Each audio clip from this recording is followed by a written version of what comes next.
He's mine now.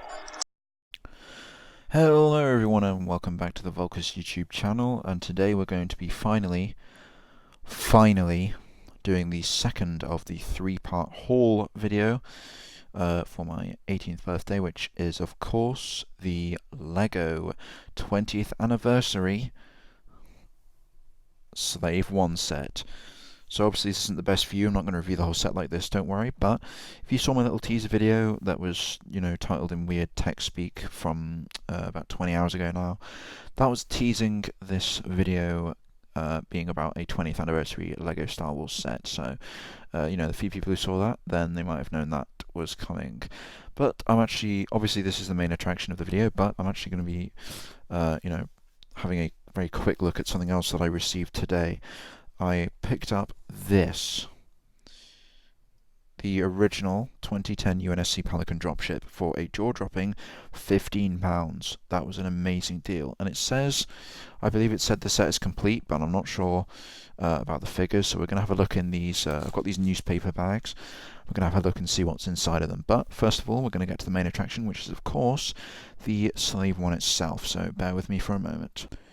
In fact, since the point of this part of the whole video is supposed to encapsulate the entirety of the LEGO slash Mega aspect of that time, I might as well also review the custom minifigures that I purchased at Insomnia from a pretty nice custom LEGO minifigure stall. And they were being sold for pretty reasonable prices, I will say. Obviously not, as cheap as chips, but that felt odd using that expression, to be honest. First of all, we have this figure right here. This is the Punisher Frank Castle. Pretty nice simple figure, and of course with the black trench coat, very nice addition. This is one of my favourite of the figures for its simplicity, but overall really nice look. And he also did come with this brick arms. I think that is an M4 with the scope and stuff attachments on it. I can't remember the exact names of the specs on that rifle, but next of all we have this. Now I didn't realise how cool this was at first because I just thought it was the Joker, but it's actually the Joker from Injustice 2, a video game which I play a lot. If you might have also noticed on the channel I've posted a couple of Injustice 2 videos in the past. That's just because I play the game an absolute crap ton and I was trying to find some content to upload. But here he is with, again, this purple trench coat. Comes with the LEGO black pistol. And I realised this was a new Injustice version after looking for the Joker with the Ha on the chest in blood, which I didn't remember seeing on many of them before, and it turns out that's the one it's from. Just noticing now there is a Muller yogurt packaging on my desk. I need to remove that, but the third figure right here is this. Might as well get all the trenchcoat people out of the way. This is my Bane from the Dark Knight Rises inspired. It's kind of weird because it's a custom print of the actual figure's face, but it also has a 3D mask piece, which I really like, but it's kind of weird, like it's a mask on top of a mask. Apart from that, this is a pretty nice custom figure with this really nice leathery textured coat. So, we have a few more figures to cover from non-Marvel. And then we will be on to the last two figures, which are Marvel. So we've got this one. This is a Deathstroke. The figure itself is pretty nice, but I'm actually kind of at a loss to which version of Deathstroke this is. So if you know, then do let me know down in the comments. I was considering it's the one from Arrow, but I'm not sure since I haven't seen that show too much. But yeah, let me know. I'll give you one last look at the textures. Let me know if you think you know which version of Deathstroke that is replicating. Okay, and then we have actually purchased. We have the Predator, and I actually got two different Predators. This version, the nice claw on the wrist, the more tribal outfit, and this helmet with the long hair. Underneath it is a pretty derpy but interesting looking Predator face. I mainly got this one for the helmet and the weapons, and then the second version I got for the overall look. This version of the Predator has the different style of the helmet and sort of looser but nicer looking claw. And the main reason I got him as well, admittedly, is for the I'm not actually familiar with what the name of it is, but the gun, this sort of plasma weapon that the Predators have mounted on their shoulder. So it's not one piece, the helmet does come off, but underneath it is a plain black head. And then we also, you can't really get the Predator without this guy, the Alien. This is one of my favourite figures I saw on the stall. Really nice printing and nice custom design for the Xenomorph's head and tail piece. Admittedly quite strange seeing it as a regular minifigure instead of some kind of custom molded piece, but pretty cool nonetheless.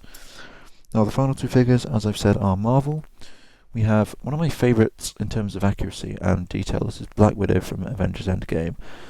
And I will say that this costume that they designed is really, really good. It's so accurate to her actual movie appearance. That's the back. Like, even really nice detailed leg printings. It's a really nice custom figure. I think the face and the hair is... So if you remember the original 2012 Avengers Black Widow figure, that was an abomination to say the least.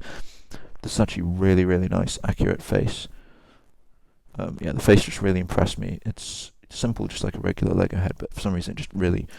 I could immediately tell that that was supposed to be Scarlett Johansson. Not sure why, but it was really accurate. Don't know what's with the coughing, but our final and most, I guess you could say, minifigure would be this, the Iron Spider. Now it does have this strange web lump piece, but apart from that, it's a phenomenal figure. Look at the gold shining out on the Iron Spider costume. Now the only problem is he does come with the kill mode face, but it's uncovered on the back. So it's a really cool addition to have that option, but also it's like if you look at him from the back, you can just see that there, so it's kind of weird. But this piece is removable. I don't really want to do it now because the heads are quite stiff, but you can remove this and take it apart, just like if it was authentic Lego pieces. So yeah, those are my Insomnia Lego minifigure purchases. So to the main spotlight of the video. Of course, we have the nitty-gritty details. We have set number 75243, Slave 1 here, with the 20th anniversary line, obviously meaning that it includes a 20th anniversary figure, which in this case is Princess Leia on a unique pedestal. You can see her just here. And then we also have the other minifigures in the set, which include the Carbonite Han Solo piece, Han Solo in his regular human form, Zuckuss, who I will admit, even as a massive Star Wars fan, I can't actually remember who that is, Forlorn, who I do remember, and Boba Fett, of course. And this Slave 1 is incredibly nice. Details on the back of the packaging include additional logos and details for that, and also, of course, the Slave 1 in its landed position, and some examples of how to fire the missiles included, and to use the handle. So, and we do get a better look at the 20th anniversary line with the other collectible minifigures, including Luke Skywalker with his pilot outfit, Lando, Vader, and Han Solo. All the originals from 1999, 2000, and I believe Lando's from 2008 or something? I don't know. Okay, so now on to the main point of this video. We have the Slave 1 here. I'm just going to move those figures that I just showed you back onto the desk over here. Let's move those out of the way. So here we have the Slave 1. I will first review the minifigures in real life rather than just the details on the packaging. So first of all, Zuckuss, if you guys can remind me who this is, obviously I can just look it up, but feel free to tell me in the comments because I'm not actually sure, but the figure itself is really nice, nice custom molded headpiece that I've never seen before. I do believe this is the first time this minifigure has been remade in Lego. We have some nice details on the torso piece. Just a regular grey Lego pistol with the binocular piece on the end as an extension, which has dropped off of it for some reason. And the nice new moulded skirt piece. If you remember, they used to just be a standard brick. This time it has got a custom curve that's only featured in the Lego minifigure skirt pieces and not other pieces in Lego as far as I'm aware. So again, nice details on said skirt piece. Next figure is one I actually know. This is Forlorn. He's a bounty hunter as well as Boba Fett, so kind of makes sense he'd be included in the set in a way. And I do believe that Dengar has been included several times, so additional bounty hunters has always been a trend with the Slave 1 sets. I guess it would be pretty boring with just Boba Fett himself, and that's like Han Solo as well, but Again, some pretty nice detailing on the torso here. Very reflective silver printing. And of course, the standard blaster rifle that he comes with. You see E5. I get the numbers mixed up sometimes. Of course, his insectoid headpiece and the sort of simplistic yet nicely detailed printing on the torso there. And also some pretty nice leg printing, which is always nice to see from LEGO figures, especially in the Star Wars line. I guess the least interesting figure in the set would be this Han Solo, but I'm actually pretty happy to get it because I didn't have a version with this hair mold yet. So obviously Han Solo is available in so many sets, so it's not the most interesting inclusion, but there's nothing wrong with the figure. Nice printing on the back of the torso, and of course the classic shirt mold design, and that harness on the legs, which I can instantly identify as Han Solo's legs from that design. He does have a double-sided expression. We have his more serious, neutral expression on this side, and then his the detail is actually pretty good. It includes a small pimple on the bottom of the chin. Get the camera to focus on that. Not too well, but there is a small pimple there. His double-sided expression is a more jolly, roguish expression, which is, pretty common for him to do. I do love this hairpiece. It's new for me, and it's a really nice tousled hairpiece to have. And he does include the sort of snub E11 blaster that was introduced, I think, back in 2011. Okay, so those are the first three figures, sorry. And then the last figure, of course, is the man himself, Boba Fett. Now I did just using spare pieces from the set, I did make this little makeshift blaster cannon thing. This has nothing to do with anything, I just decided to make it from spare pieces. Honestly, it would probably look better without the sort of turret stand thing being on there, but I just kind of thought it would be kind of cool with that. But if we remove that, it does kind of look more like some kind of sniping weapon. So there we go. So it's removing that. We have Boba Fett. This is by far my favourite figure from the set, because until now, the only Boba Fett figure I owned was from 2006, 2007, around that time. So this is pretty cool. It's my first updated Boba Fett figure, because this is my first Slave One set as well. So if we break down the pieces included here, the one thing I do not like at all about this figure is the stupid angry clone expression being included with him. Now I know, yes, he is a clone, but I just wish they'd include at least a different expression for such an iconic character that's not just any other clone. And on top of that, I'm really getting sick of this face. It's being used far, far too much. Introduced in 2013 as the Episode 2 clone head, and I liked it at first. I was really happy that they weren't just using blank black heads for characters that had full face helmets, so it wouldn't make sense to use blank black heads.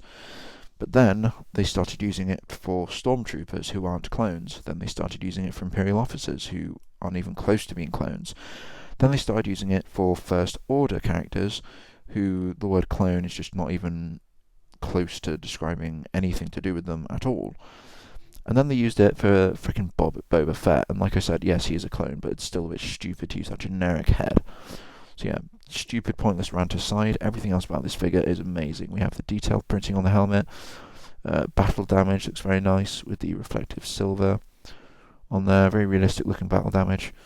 Of course, the visor itself, classic Mandalorian visor with really nice silver detailing on the red around the visor. Have the yellow lines, which I always have nostalgia for, the 2008 Clone Wars helmets. So if we remove that stupid angry clone head, his torso and legs are also really nicely detailed, but I do love that he comes with this little pauldron cape in this tattered design that I've not seen before, officially by LEGO anyway, apart from in Boba Fett minifigures. And it does have this nice sort of ochre pattern on there. Is that red? I can't really tell in this light, but with the nice sort of sand green colour on there. I love that little pauldron. His jetpack in I do believe that's kind of a dark sand green colour. It's still the same jetpack piece, but it's in that nice colour which I haven't had before. Despite the jetpack, his torso does actually include some really nice back printing. The Mandalorian armour over the undersuit, with the utility belt, and of course more battle damage on the back and the straps.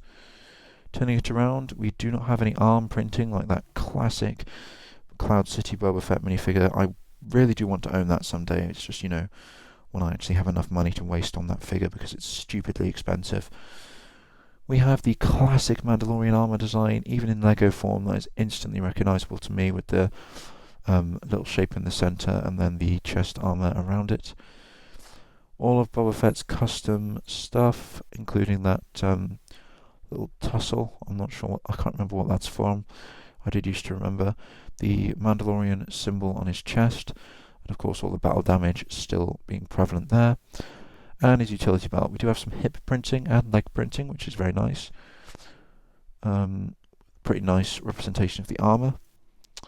And yeah, overall I would highly rate this Boba Fett minifigure as one of the better ones I've seen.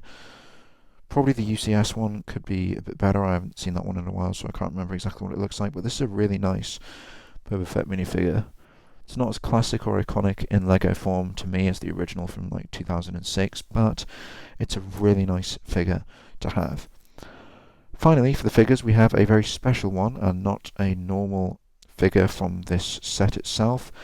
We have the 20th anniversary inclusion, which does come with a buildable little stand, custom printed decal, 20 years of Lego Star Wars, of course starting in 1999, and then the name of the character Princess Leia, so it couldn't just be any other stand, so you can instantly identify who that belongs to. So the figure itself is an exact replica, presumably with updated part quality, of the 1999 figure, apart from the torso, including 20 years of Lego Star Wars print on the back, which is really, really cool. I do love this figure, and I do adore these inclusions with the new sets. It's a pretty genius move on Lego's part, and it really makes me want to try and collect the other sets in the line.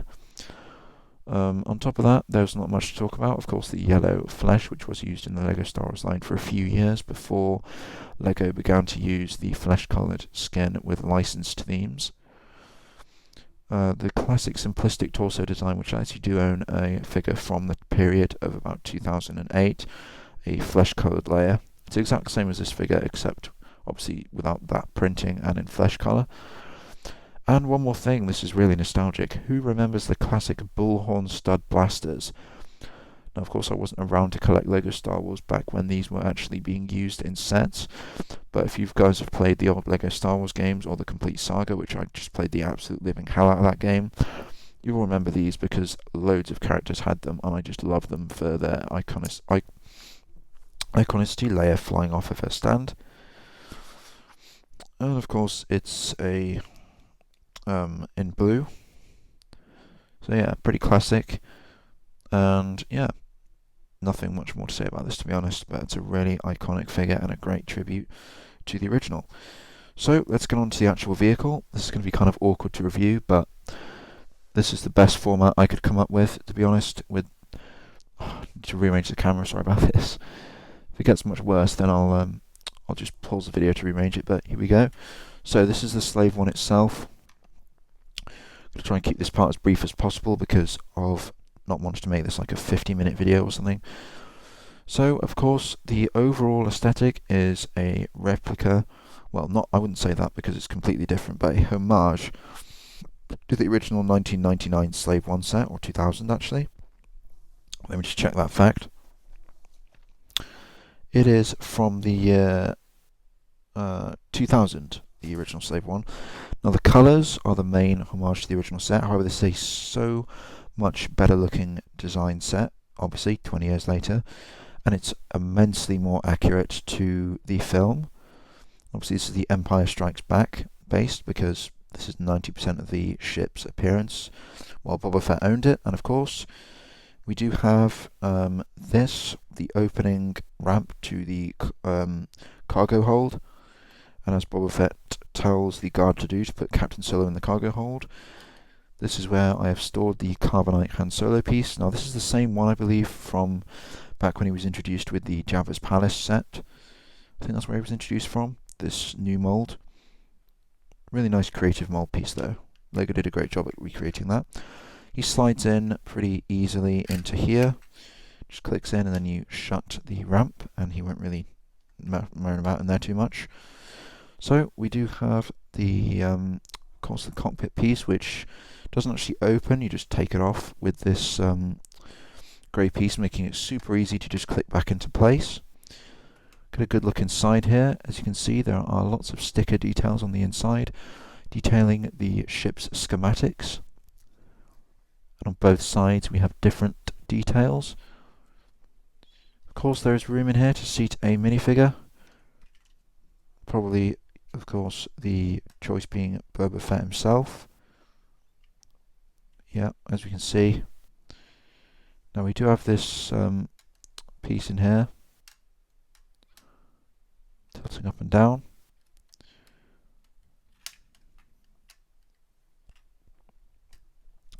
So yeah, there's the cockpit. I really do love these large pieces, the way they were incorporated into the design. I love that, the way that looks.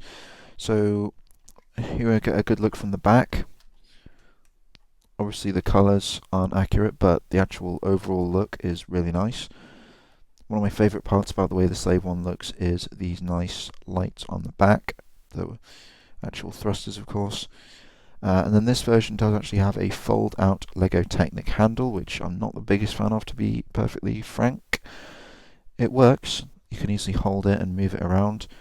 I just find it a bit of an odd inclusion, but I won't complain because it does work, so it's fine in the end.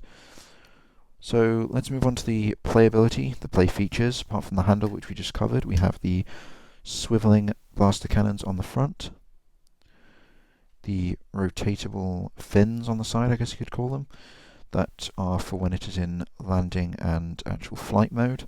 I guess that's what you call them. We have the missiles here.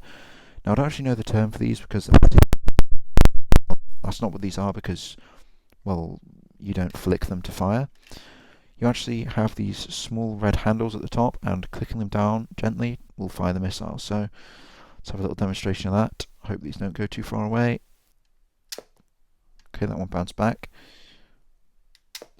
Alright, they both bounced back, that was good.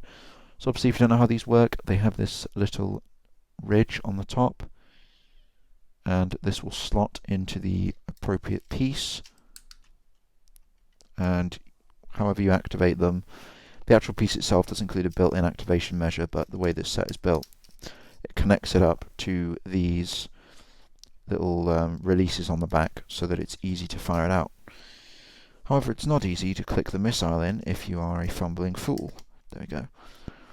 So, overall with the building, it was really fun to build. I did allocate the pieces into their numbered bags, which is highly recommended when building a set of a larger size like this, because it makes it so much easier and more fun. Obviously, I'm sure 90% of people do that anyway, but I used to not do that, because I couldn't be bothered to segregate all the pieces into their own separate little allocated piles. That was a big mistake. I really did shoot myself in the foot with that. Building sets like the original Battle of Endor was a nightmare. I did manage it, but it took so many more hours than it needed to. I think this thing took me about 4 or 5 hours to build at most, because it was really late and I was getting really tired as well by the end, so I wasn't concentrating fully. I did make a few mistakes, but overall the set is classic LEGO style, especially with the more modern sets. Really fun and easy to build, but not so easy that it doesn't feel satisfying to do. And there are several really, one of those satisfying clunky moments. Like by clunky, I mean when you clunk a piece in, like when you put the cockpit on, or these large pieces here, or clicking in the fins. So it is a really, really nice set to build. I highly rate it in that respect. Stickers, I usually don't like stickers too much on a set because of the way you apply them. However, these stickers are pretty cool details to include, and they don't they're not too bad to actually apply. We do have these sticker details on the front here, on the top of the ship. Where else? Not sure where else, apart from the inside of the cockpit, which we already covered. Oh yeah, and on each fin we have this these vented-looking stickers. So that's most of the stickers that I think are there. So yeah, that is most of what I'm going to talk about with the vehicle itself. Obviously, with the little details, it looks so nice and accurate to the movie. So the building-wise, it was really great to build. It was a blast in pretty much every way.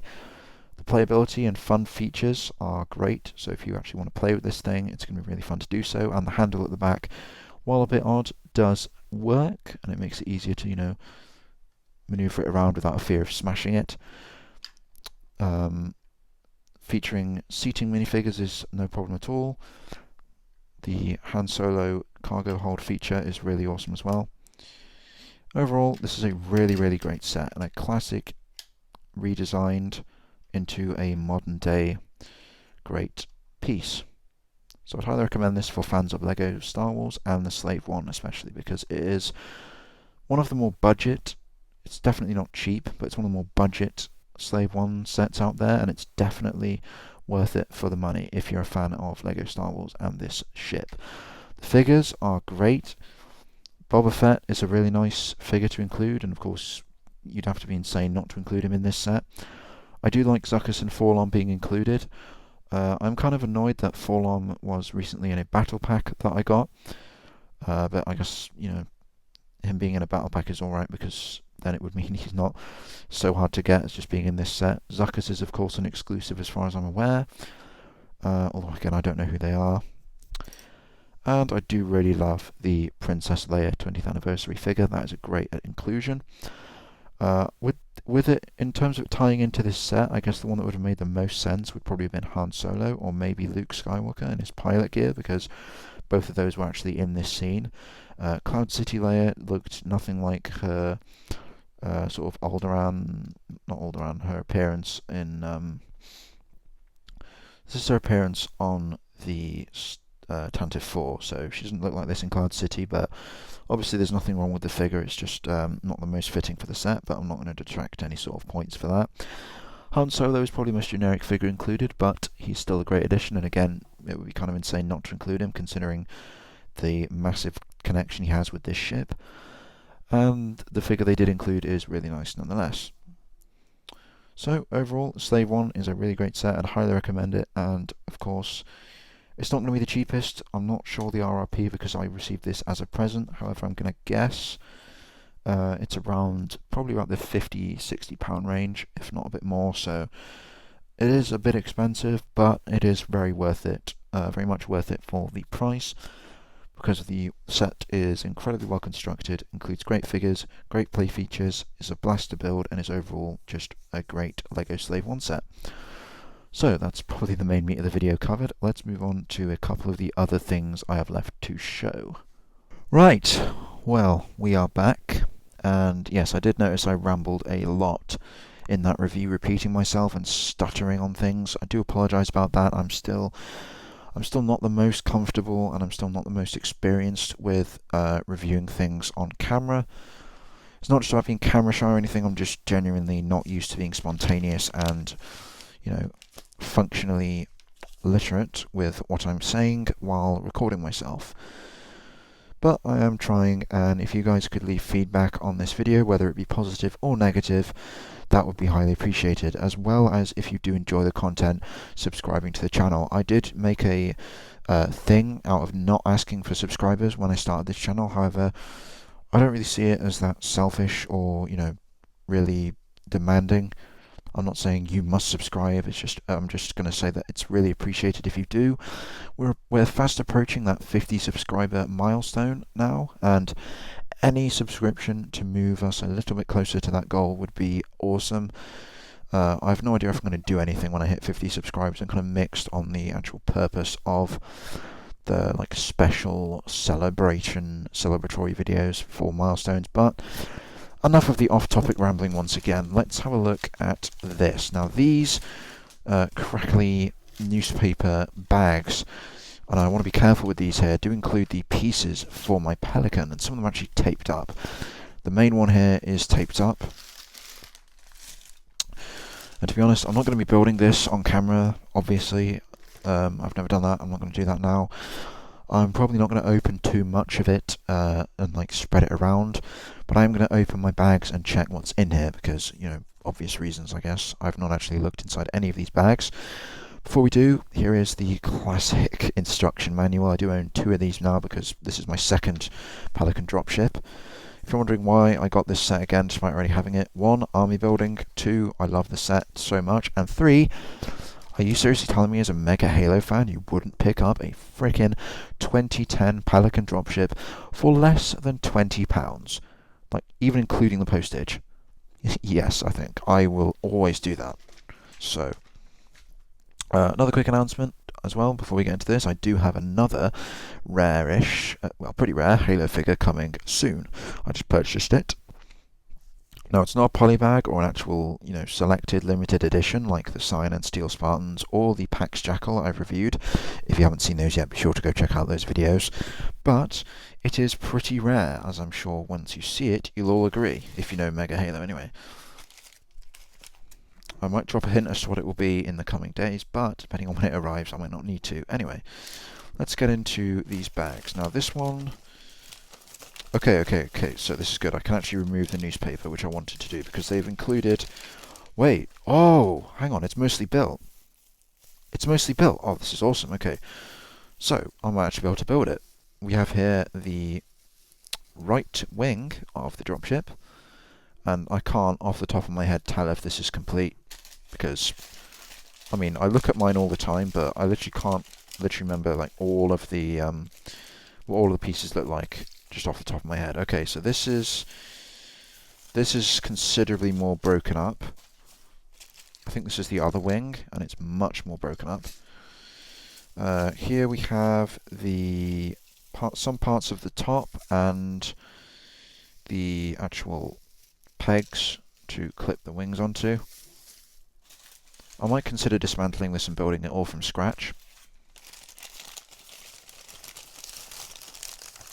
That might seem counterproductive, but I do like building sets. Newspaper really stinks. I don't like it.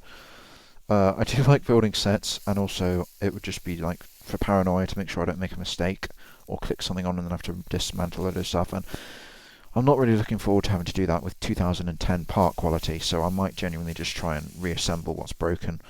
Yeah, I'm probably going to do that, to be honest. This is one of the back fins. Here's the other wing. I was wondering where this went. Both of those have kept together quite nicely, and of course that leaves the main part of the Pelican itself, which I wonder which bag that will be inside of. That's a doozy.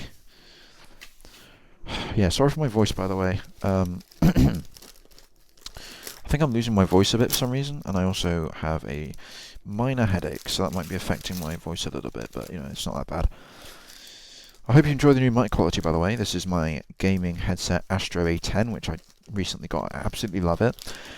If you guys want, I can make a review of that. Just a quick review of the headset itself. And it is actually... It's not just the regular colours either. It's one of the gaming, like, game versions. Wow, he included it in a... Is that a B&M bag? Wow. Shout out to Alex Film and Gaming Studios, who used to work at B&M. Subscribe to his channel, link in the description below. I just spontaneously decided that I'm going to link him off the top of my head. I had no plans of doing that. Yo, here it is, the main body of the gunship. Now, of course, you'll have seen this before. I mean, dropship. You'll have seen this before if you watch my channel, because my second ever video was It's dead. My second ever video was a review of this very set, and I still have that Pelican to this day in tip-top condition displayed on my cabinet. However, I now have 2. And from what I can see, in this case, 2 is a hell of a lot better than 1. So I'm actually going to get a couple of the pieces out here and see if I can just clip the wings on. I'm kind of debating with myself now if that's a good idea now that I'm thinking about it, because if I have to build parts of it that might... Ooh, they smell kind of weird. You know what? No, I'm not going to build it right now. I'm not going to build it on camera. I'm just going to put See, look, this is where that will go. You've seen this vehicle before. If you want to see a full review of a guaranteed complete Pelican dropship, you know what? I'm going to link that in the description as well. I'm not going to be lazy. I'm going to link it in the description as well. And you know what?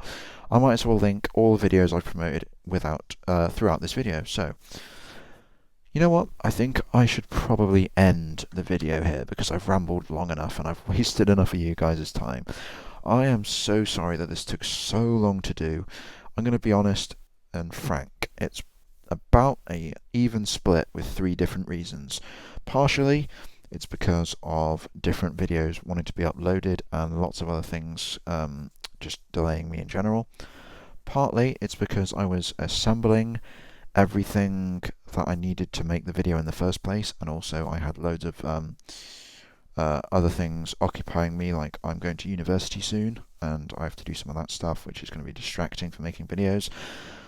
And partly it's because I'm a lazy bastard who needs a hell of a lot of encouragement to actually work on uploading a video. So yeah, again, I am sorry for this, but some random guy was commenting on my teaser video saying that, you know, get the video up, lad. So, you know, shout out to that guy. Hope you're happy that it's up now. But yeah, I'm going to leave you with this half-assembled Pelican. Don't worry, it looks kind of sad being like this. I'm going to finish it.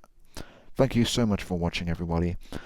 Please go and check out the channels and videos I've linked in the description below if you enjoyed this one. And of course, any subscription and support or feedback, both positive and negative, is always appreciated. I'll see you in the next video. Peace out. Hey there everyone, Vulcus here, just here again to say thank you so much for watching the video you just did and for sticking around with the channel.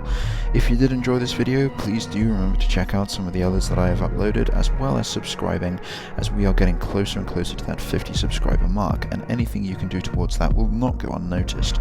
I'd also really appreciate it if you could leave some feedback, be it a like, dislike. I want your genuine views, and also a comment in the comment section would be nice. I do try to read as many as I can, so if you drop something down there, I'll probably see it.